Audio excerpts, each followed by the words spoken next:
गरीब देवरानी और अमीर जेठानी की राखी।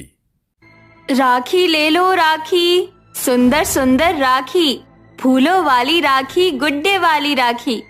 फुटपाथ पर राखी बेचने वाली इस गरीब औरत का नाम सुमन है और एक महंगी सी गाड़ी आकर रुकती है, जिसमें से टीना और आलिया नाम की दो अमीर घमंडी लड़की उतरकर उसके पास आती हैं।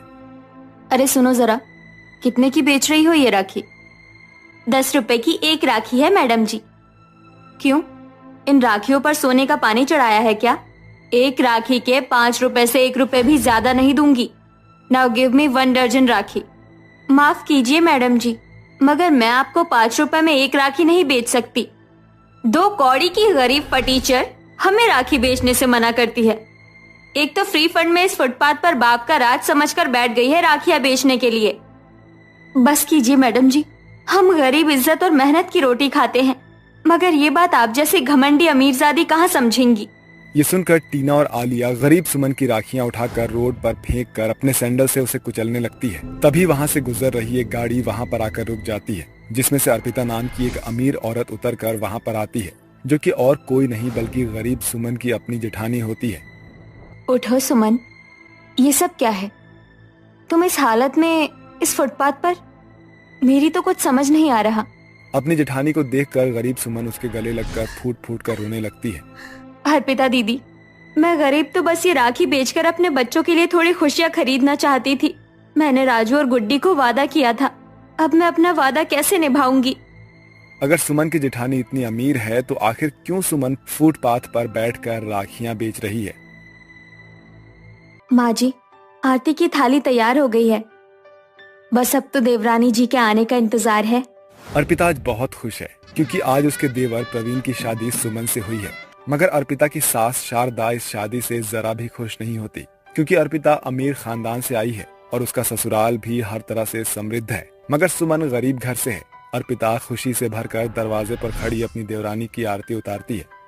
मेरी प्यारी देवरानी, अपने शुभ पैरों से गृह प्रवेश करके अंदर आ जाओ।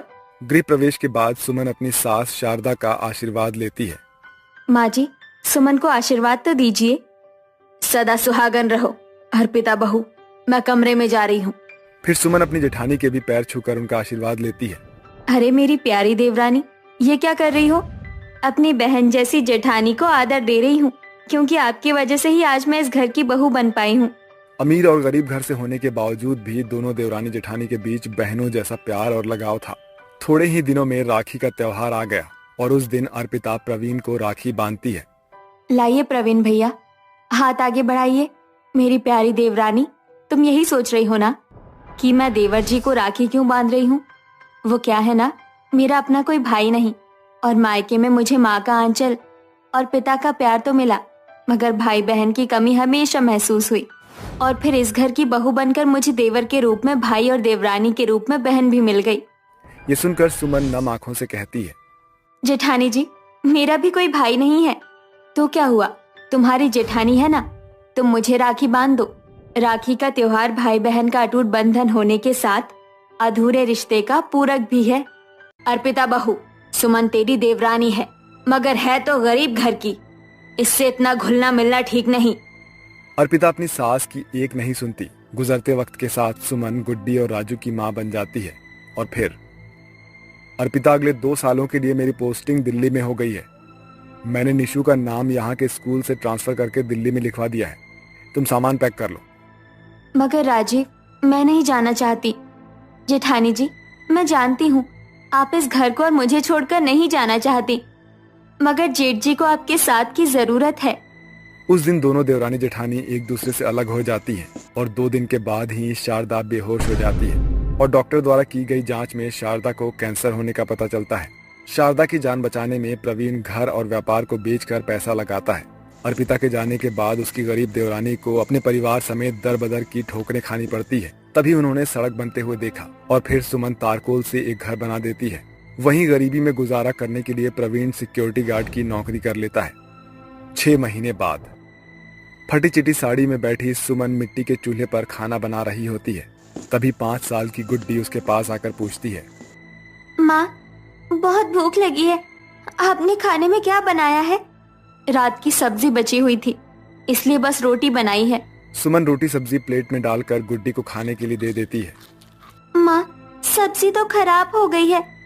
कोई बात नहीं गुड्डी बेटी, तू ये सब्जी मत खा, बन्नी में से एक अचार ले ले। नहीं नहीं, आप रोज रोज गुड्डी को अचार रोटी ही खिलाते हो। ना तो हमारे पास रहने के लिए अच्छा घर है, ना ही खाना। मुझे सब्जी खाना है। ठीक है, मैं बाजार से आलू खरीद कर लाती हूँ। माँ, मैं भी आपके साथ बाजार चलूंगी। माँ, अगर गुड्डी आपके साथ बाजार जाएगी तो मैं भी आपके साथ चलूंगा।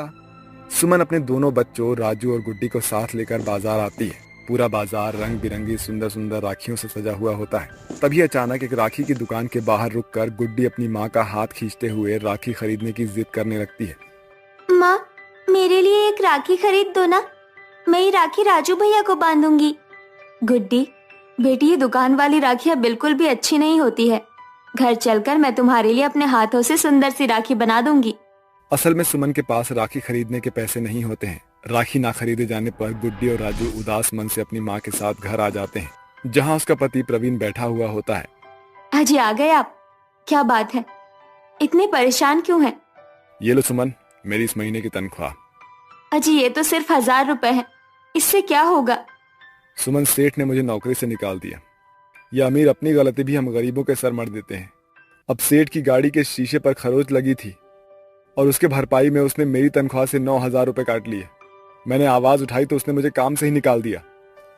एक गरीब को रोजी रोटी कमाने के लिए हर दिन बहुत सी कठिनाइयां झेलनी पड़ती है। प्रवीण एक अमीर शख्स के यहाँ पर सिक्योरिटी गार्ड की नौकरी कर रहा था, जिसके बदले उसे महीने के 10,000 रुपए मिल रहे थे, जिससे अब तक घर का दाना पानी चल रहा था। मगर अब सुमन के सामने ये परेशानी आकर खड़ी हो गई थी कि महंगाई से भरे इस दौर में आखिर वो क्या करेगी।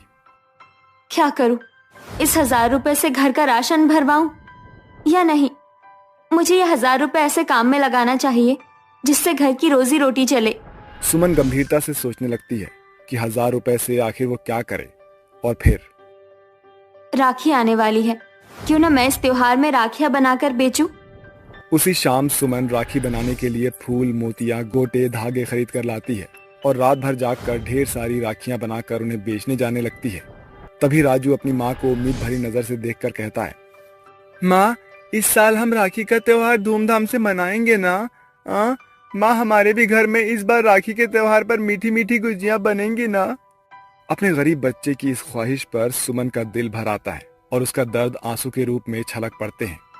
हाँ मेरे बच्चों, मैं तुमसे वादा करती हूँ, इस बार तुम्हारी माँ तुम्हारे लिए सब कुछ बनाएगी। अपने बच्चों को दिए गए वादे को पूरा करने के लिए आपकी गरीब देवरानी इस फुटपाथ पर आ पहुंची। बस सुमन, मेरी देवरानी को जितने दुख दर्द झेलने थे वो हो गया, अब और नहीं। इसके बाद अर्पिता सुमन को अपने साथ गाड़ी में बिठाकर घर ले आती है। तभी अर्पिता का बेटा निशु अपने हाथों में लिया गिफ्ट गुड्डी को दे देता है। गुड्डी, देखो मैं तुम्हारे लिए क्या लाया हूँ, अब जल्दी से मुझे राखी बांधो मेरी बहन।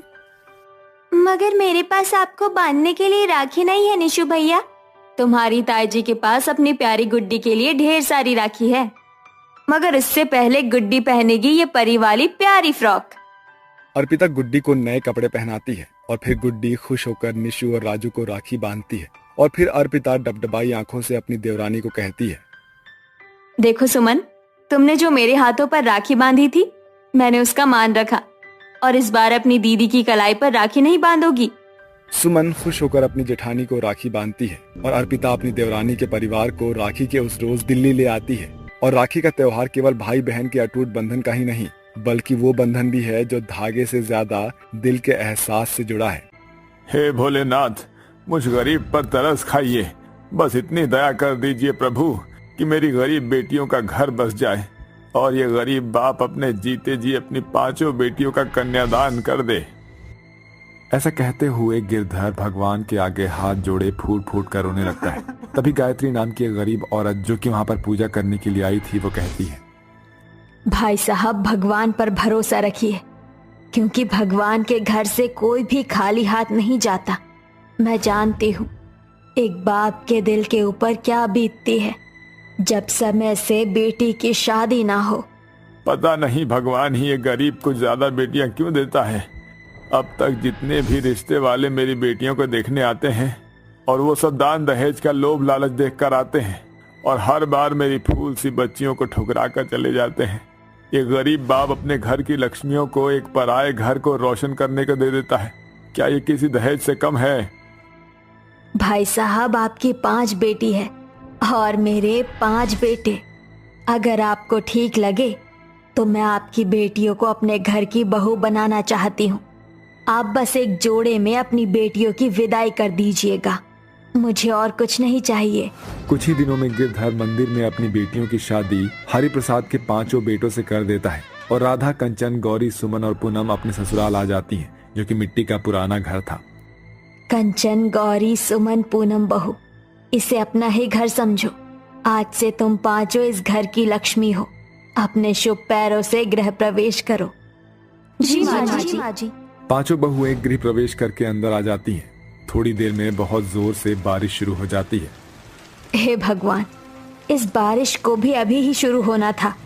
बारिश तेज होने के कारण घर की छत की मिट्टी गलने लगती है, जिस वजह से जगह जगह से छत टपकने लगती है और घर में पानी भरने लगता है। तभी गायत्री पानी साफ करने लगती है।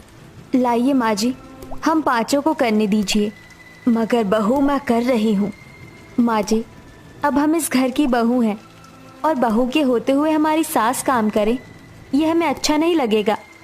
गायत्री की बहुएं एक साथ बारिश का पानी साफ करने लगती हैं। देखते ही देखते शाम हो जाती है और अंधेरा घेर जाता है, मगर हर पल के साथ बारिश जैसे कि जिद्दी बच्चे की तरह जोर जोर से बरसने लगती है, जिस कारण उनके घर की कच्ची दीवार ढहने लगती है। और ये देखकर 5 बहुएं अपने ससुराल वालों के साथ जैसे ही घर के बाहर निकलती हैं, वो घर पूरी तरह से ढह जाता है और इस तरह वो तूफानी बारिश एक गरीब परिवार को बेघर कर देता है।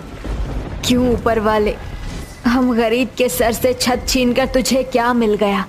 नई नई शादी हुई थी मेरी बहू और बेटों की, और शादी के दिन ही मेरे घर की लक्ष्मी बेघर होकर सड़क पर खड़ी है। बहू, अपनी गरीब सास को माफ कर देना। माँ जी, आपको हमसे माफी मांगने की जरूरत नहीं। हमने अपने अपने मायके में गरीबी देखी है, इसलिए हम जानते हैं कि गरीब के लिए रोजी रोटी कमाना कितना मुश्किल होता है। मगर अब हम आपकी बहू हैं। हमारी किस्मत आपके बेटों के साथ साथ फेरे लेने के साथ ही जुड़ गई है। मगर बहुएं तो घर आंगन की लक्ष्मी होती है, ससुराल की शोभा होती है। मगर मेरे घर की लक्ष्मी मेरी बहुएं यूं बेघर सड़क पर खड़ी है। तभी सुमन और पूनम बारिश के पानी को जमीन में उगे घास से सोखता हुआ देखती है, जिससे गरीब बहुओं के टूटे मन में एक उम्मीद की रोशनी भर आती है।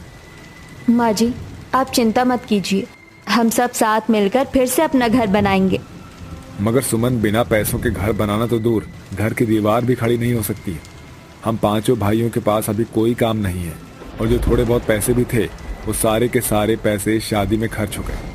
अब हमारे पास फूटी कौड़ी भी नहीं है कि हम घर की दीवार खड़ी करने के लिए एक ईंट भी खरीद सकें। ईंट खरीदे बिना भी हम अपना घर बना सकते हैं। अखिलेश जी, हम घास का घर बनाएंगे। मैंने अभी देखा कितनी तेजी से बारिश का पानी अपने अंदर सोख लेता है। मगर बहू, सिर्फ घास से घर कैसे बनेगा? माँ जी, हमारे इस घास के घर की नींव सागौन की मजबूत लकड़ियों से बनाएंगे और कुछ ही देर में सुबह होने वाली है। हम सुबह होते ही अपने घास के घर को बनाना शुरू करेंगे। गरीब बहुओं का घास का ससुराल बनाने का सुझाव गायत्री और साथ ही बाकी सभी को ठीक लगता है। सुबह हो गई है, हम 5 भाई जंगल से लकड़ियां काट कर लाने जा रहे हैं। तब तक हम बहुएं ढेर सारा घास इकट्ठा कर लेंगी। रोटी, कपड़ा और मकान एक गरीब की पहली जरूरत है, जिसे कमाने में एक गरीब की जिंदगी बीत जाती है। क्या गायत्री की गरीब बहुएं अपने घास के ससुराल को बना पाएंगी? हम 5 को अलग अलग हिस्सों में घास इकट्ठा करना होगा। बेचारी भूखी प्यासी बहुएं पसीना बहाकर कड़ी मेहनत से जमीन से घास इकट्ठा करती हैं। तभी पूनम का हाथ खून से भर जाता है। आ माँ, मेरा हाथ। अरे पूनम, तुम्हारा तो बहुत ज्यादा हाथ कट गया। वो इस घास के अंदर पतंग का धागा फंसा हुआ था। मैंने जैसे ही घास उखाड़ा तो रेशम के धागे से हाथ कट गया। मैं ठीक हूँ, तुम चिंता मत करो, जल्दी करो, हमारे पति लकड़ी लेकर आते होंगे। थोड़ी ही देर में गायत्री के गरीब बेटे लकड़ियों के गट्ठर लेकर आते हैं और गायत्री की 5 गरीब बहुएं अपने पति के साथ घर के पिलर बनाती है। थोड़ी ही देर में अंधेरा हो जाता है। अजय, अब आप सब भी रहने दीजिए, बाकी का काम कल होगा। भैया, मुझे तो भूख लगी है। अखिलेश, भूख तो मुझे भी लगी है। हमारे पति भूखे हैं, और मौजी का मुरझाया चेहरा देखकर लग रहा है उन्हें भी बहुत भूख लगी है। अब हम बहुओं को कुछ करना होगा। दीदी, जब हमारा मिट्टी का ससुराल ढहने वाला था तो बाहर निकलते वक्त बचा कुचा राशन मैंने ले लिया था। ये तुमने अच्छा किया गौरी, अब हमें चूल्हे की जरूरत है।